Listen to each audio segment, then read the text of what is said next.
கர்த்தருக்குள் மிகவும் பிரியமான தேவ தாசர்கள் அனைவருக்கும் குழுவின் சார்பாக உங்களை அன்போடு வாழ்த்துகிறோம். இந்த நாளில் வெளிப்படுத்தின விசேஷம் 14வது அதிகாரம் 9ஆம் வசனத்திலிருந்து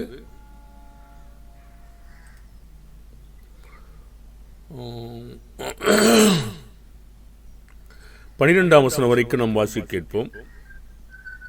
அவர்களுக்கு பின்னே 3ஆம் தூதன் வந்து மிகுந்த சத்தமிட்டு மிருகத்தையும் அதன் சொரூபத்தையும் வணங்கி தன் நெற்றியிலாவது தன் கையிலாவது அதன் முத்திரையை தரித்துக் கொள்கிறவன் எவனோ அவன் தேவனுடைய கோபாக்கினையாகிய பாத்திரத்தில் கலப்பில்லாமல் வார்க்கப்பட்ட அவருடைய உக்கிரகமாகிய மதுவை குடித்து பரிசுத்த தூதர்களுக்கு முன்பாகவும் ஆட்டுக்குட்டியானவருக்கு முன்பாகவும் அக்னியினாலும் கந்தகத்தினாலும் பாதிக்கப்படுவான். அவருடைய வாதையின் புகை சதா காலங்களிலும் எழும்பும். மிருகத்தின் அதன் சொரூபத்தையும் வணங்குகிறவர்களுக்கும் அதனுடைய நாமத்தின் முத்திரையை தரித்துக் கொள்ளுகிற எவனுக்கும் இரவும் பகலும் இளைப்பாதல் இராது. மேலும் கற்பனைகளையும் இயேசுவின் மேலுள்ள விசுவாசத்தையும் காத்துக் கொள்ளுகிறவர்களாகிய பரிசுத்தவான்களுடைய பொறுமை இதிலே விளங்கும் என்று கூறினார்.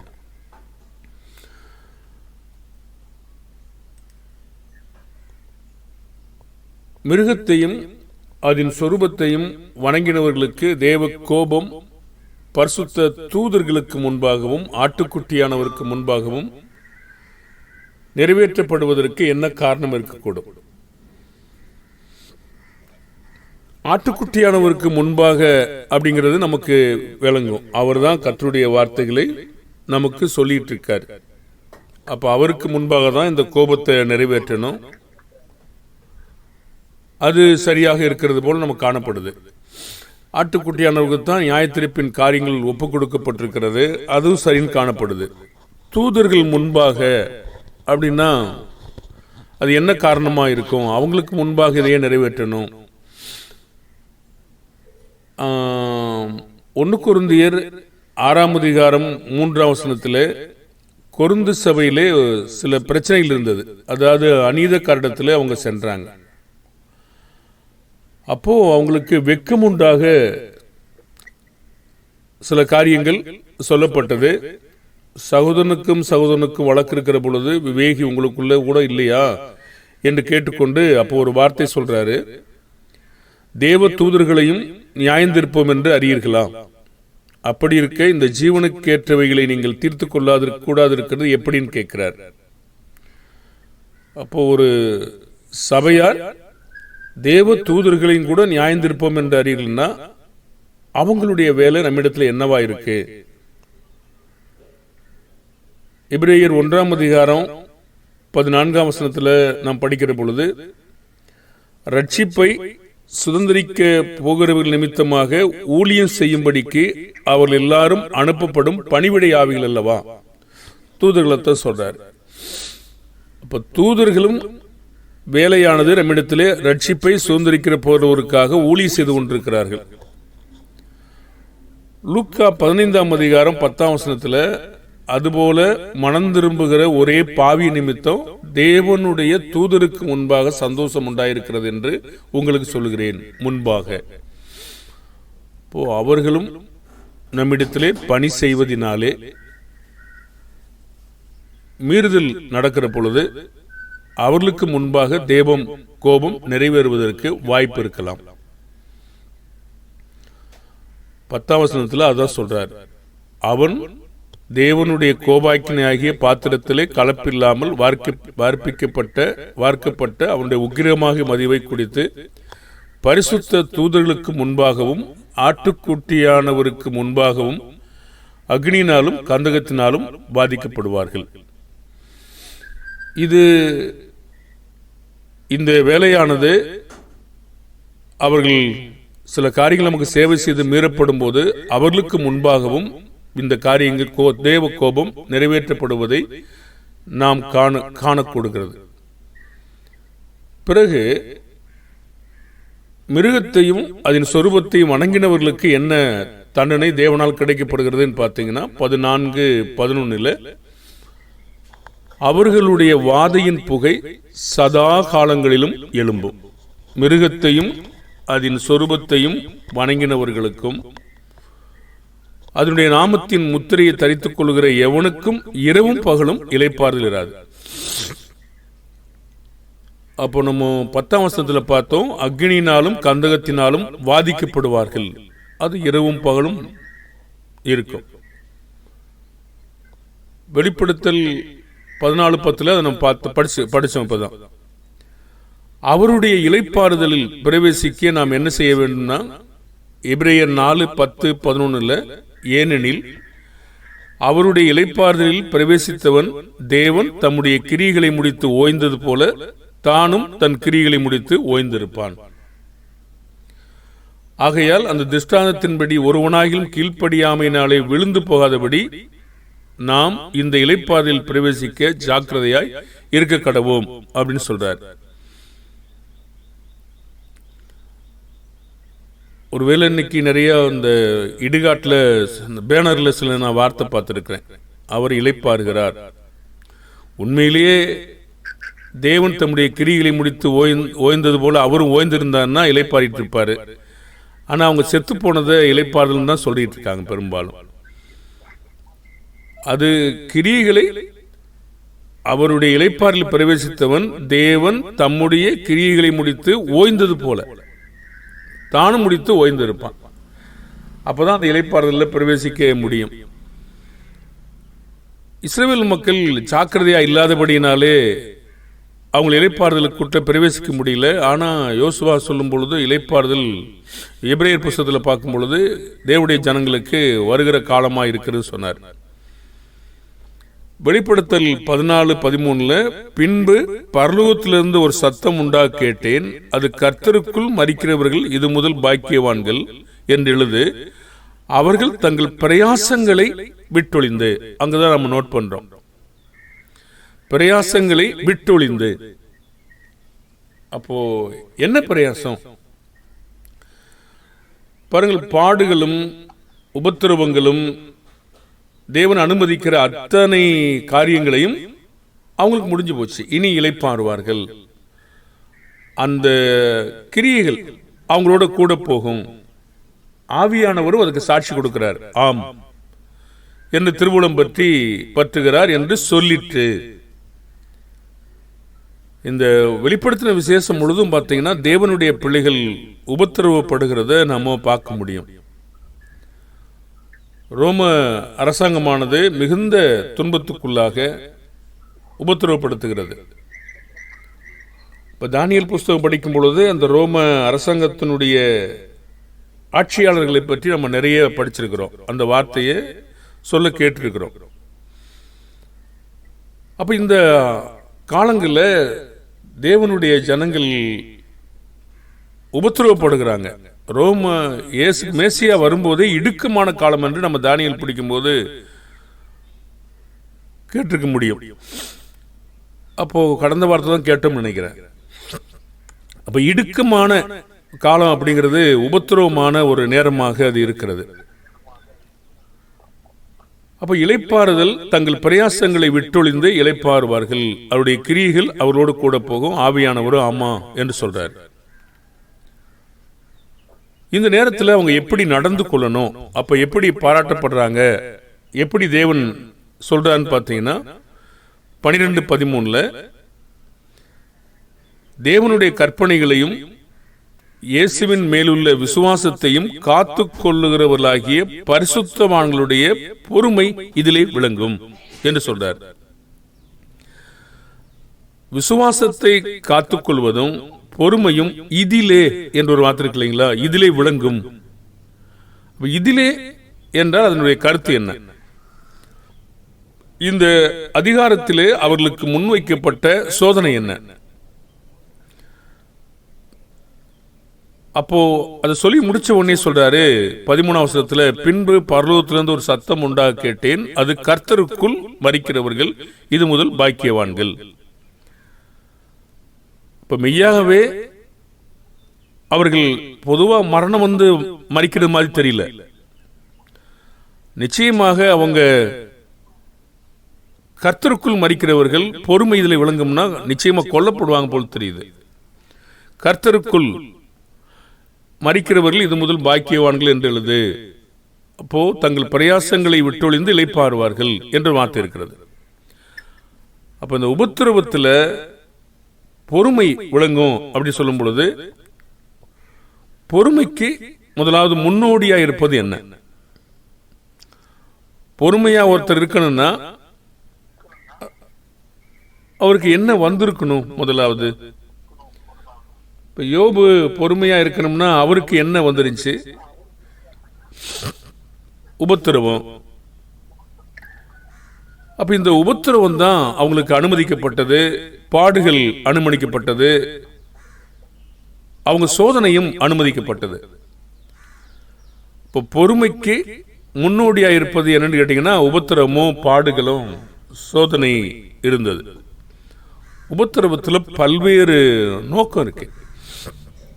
நம்ம பாடுபடுவதிலையும் உபத்திரவப்படுவதிலையும் நிறைய தேவனுடைய நோக்கங்கள் சொல்லப்படுது. ஏன்னா இந்த பாடம் ரொம்ப முக்கியமா இருக்கிறபடினால விசுவாசத்தை காத்துக்கொள்வதும் பொறுமையும் இதிலே விளங்கும் என்று சொல்வதனால கொஞ்ச நேரம் அதையும் நாம் பார்க்கிறோம். அப்போ உபத்திரவத்தில் என்னென்ன நோக்கம் இருக்கு? யாக்கோபு 1ஆம் அதிகாரம் 2, 3, 4 என் சகோதரரே, நீங்கள் பலவிதமான சோதனையில் அகப்படும் பொழுது உங்கள் விசுவாசத்தின் பரீட்சையானது முதலாவது அன்புக்கோ பொறுமைக்கோ தாழ்மைக்கோ சகோதர சிநேகத்திற்கோ மற்ற காரியங்களுக்கோ அந்த பரீட்சை நடக்கிறது இல்லை.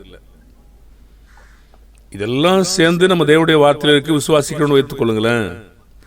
முதல்ல அஸ்திபாரம் விசுவாசம். அந்த விசுவாசத்திற்கு தான் பரீட்சையானது நடக்கிறது. அப்பதான் பொறுமை விளங்க முடியும். பரீட்சை நடக்கும் பொழுது நம்ம எப்படி இருக்கணும்னு கேட்டீங்கன்னா பொறுமையை அது உண்டாக்குவதற்காகத்தான் அந்த பரீட்சை நடக்கிறது. நமக்கு யார் மூலமா உபத்திரம் வரலாம்? நம்முடைய குடும்பத்தில் உள்ளவர்கள் மூலமாக, கணவன் மனைவி பிள்ளைகள், யார் மூலமாவது, அரசாங்கம். இது நமக்கு பொறுமையை உண்டாக்குது. கிறிஸ்தவங்க ஏன் போராட மாட்டாங்கன்னா தங்களுக்குள்ள சங்கங்களும் கமிட்டிகளும் அமைத்து ஏன் போராட மாட்டாங்கன்னா போராடினா பொறுமை எங்கே இருக்காது இல்லையா? அதுக்காக தான் அதை அமைக்க கலந்துக்கிற மாட்டாங்க. நம்ம போராடுனா சிக்ஷையை நம்ம ஏற்றுக்கொள்ள முடியாது இல்லையா? நம்முடைய உரிமை அப்படிங்கிறது சில காரியங்கள் இருக்கிறது. ஆனால் சிக்ஷையை கொடுக்கும் பொழுது நம்ம போராடினோம்னா எதிர்த்து நின்று நம்ம வேலை செஞ்சோம்னா அது ஒன்றும் நடக்கிறது இல்லை. நம்முடைய விசுவாசத்திற்காக பரீட்சையானது நமக்கு பொறுமையை உண்டாக்கும் என்று அறிந்து அது மிகுந்த சந்தோஷமாக எண்ணணும். பொதுவாக நம்ம பெரும்பாலும் பேசுறது டெல்லியை பற்றி பேசிக்கிட்டு இருப்போம். அவங்க மோசமானவங்களா கூட இருக்கட்டும், மோசமானவங்க கர்த்தர் சொல்றாரு. ஆனால் அவங்க நம்முடைய பொறுமைக்காக தான் இந்த வேலைகள்லாம் தேவன் நடப்பித்துக் கொண்டிருக்கிறார். ரோம அரசாங்கத்தை அதற்குத்தான் தேவன் ஏற்படுத்தி இருக்கிறார். தேவனுடைய பிள்ளைகளை அது தற்செயலாக நடக்கல. அவங்க பொல்லாதவங்க தான், அவங்க அரசாங்கம் தான். ஆனாலும் அவர்கள் மூலமாக தேவனுடைய பிள்ளைகள் புடைக்கப்பட்டார்கள், பாடுபடுத்தப்பட்டார்கள். அதிலே பொறுமையை அறிந்து கொள்ள தேவன் விரும்பினார். கர்த்தருக்குள் எப்படி வாழுகிறார்கள் என்பதை கவனிக்க விரும்பினார். பூரணத்தை அறிந்து கொள்ள விரும்பினார். இது எல்லா காலங்களிலும் எல்லா நேரங்களிலும் கண்டிப்பாக இருக்கும். நம்முடைய வேலை ஜெபம் பண்றது. தீமையான சோதனை நின்று எங்களை காத்துக்கொள்ளும், உட்படாதபடி மத்தியில படிச்சோம் இல்லைங்களா? அது மாதிரி நம்ம ஜெபிக்கணும். அவங்க பொல்லாதவங்க தான், கொடுமையானவங்க தான், மோசமானவங்க தான். நாம அவங்களாம் எதிர்த்து நின்றோம்னா எப்படி உருவாகுவோம்? பல லட்சம் பேரை நம்ம சேர்த்துக்கிட்டு பெரிய போராட்டம் பண்ணி கோடிக்கணக்கான மக்களை நம்ம சேர்த்துக்கிட்டு ஒரு போராட்டம் பண்ணோம்னா அவங்க எதுக்க மாட்டாங்கல்ல. அவங்க நம்மளை எப்படி ஒடுக்குவாங்க? ஒடுக்க மாட்டாங்க. அப்படி இல்லை, இவங்க அப்படி செய்யவும் இல்லை. அவர்கள் அதற்காக மரித்திருக்கிறார்கள். நம்முடைய வேலையும் அதுதான், இயேசுடைய வேலையும் அதுதான். பரிசுத்தவான்கள் அத்தனை பேருமே இப்படி மரித்தார்கள். பாருங்கள், இது நமக்கு என்ன சொல்லுன்னா, விசுவாசத்தின் பரீட்சையானது பொறுமையை உண்டாக்கும் என்று அறிந்து அது நம்ம மிகுந்த சந்தோஷமா எண்ணணும். சாதாரண காரியம் கிடையாதுங்க. சந்தோஷமா என்னங்கிட்டு வாயில படிக்கிறது ஈஸி. நம்ம வரும்போது நம்ம துடிக்கிறோம் பாருங்க, அதுதான் வந்து அப்படி அந்த அளவுக்கு நம்ம வளர்ச்சி அடையணும். அதை சந்தோஷமாக எண்ணணும். ஏன்னா அது பூரணத்தை உண்டாக்குது, நிறைவா இருக்கும்படி உண்டது, பூரண கிரியை உண்டாக்குது. 4ஆம் வசனத்தில் பார்த்தீங்கன்னா, நீங்கள் ஒன்றிலும் குறைவுள்ளவர்களாயிராமல் பூர்ணராயும் நிறைவுள்ளவர்களாயும் இருக்கும்படி பொறுமையானது பூரண கிரியை செய்ய கடவுது. அப்ப இதிலே விளங்கும் என்றால் பொறுமைக்கு முன்னோடியாய் இருப்பது நம்முடைய விசுவாசம் பரீட்சிக்கப்படுகிறது. விசுவாசம் அந்த அரசாங்க அதிகாரத்திலே நாம் விசுவாசத்தை நிலைத்து நிற்கும்படியாக நாம் சோதிக்கப்படுகிறோம். அன்று மாத்திரமல்ல, இன்றும் நாம் சுகமா வாழ்றோங்க. ரொம்ப உபத்திரவம் இல்லை. ஒரு சில இடங்கள்ல சில உபத்திரவங்கள் நடந்து கொண்டிருக்கிறது. ஆனா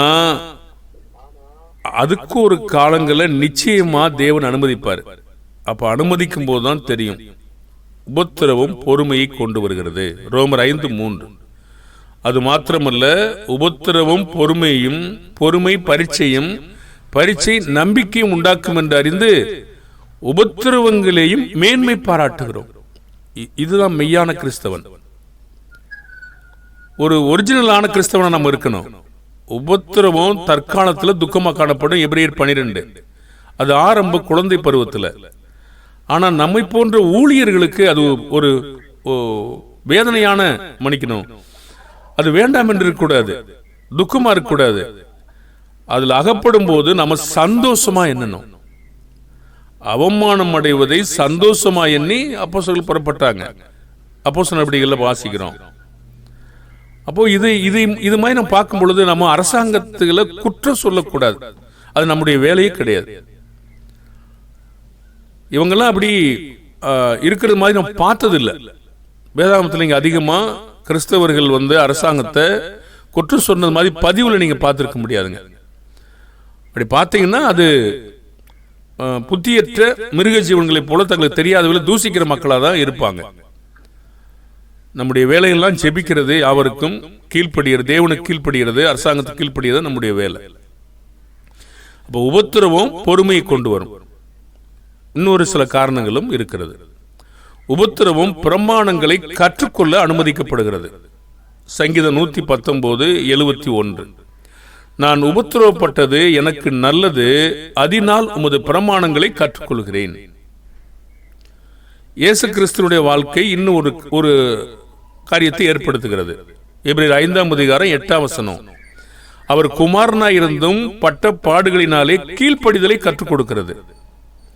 பாருங்கள், பொறுமையை கொண்டு வருகிறது, பிரமாணத்தை கற்றுக்கொள்ள உதவி செய்கிறது, கீழ்ப்படிதலை கற்றுக் கொடுக்கிறது, தயவு கிடைப்பதற்கு நமக்கு உதவி செய்கிறது. அதாவது அந்த ஹாரிஸ் கிருபை இருக்கு இல்லையா, அந்த கிருபை இது நம்ம பட்டாதான் கிடைக்கும், இல்லைன்னா கிடைக்காது. சும்மா ஒரு போர்டை மாட்டிட்டு இந்த அலங்கத்துக்குள்ளே ஆசீர்வாதம் சுகம் இருக்கும் அப்படி கிடைக்காது. 1 பேதுரு 2:19-20.